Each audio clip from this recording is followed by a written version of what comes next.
Welcome to our tutorial on how to open the trash folder in Gmail on your PC. In this video, we will guide you through the simple steps to access your deleted emails in Gmail. Let's jump right in. Step 1.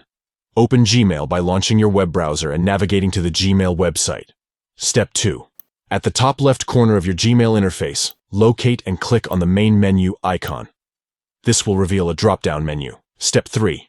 In the drop-down menu, find and click on the More option. This will expand a submenu with additional options. Step 4. From the submenu, select Trash.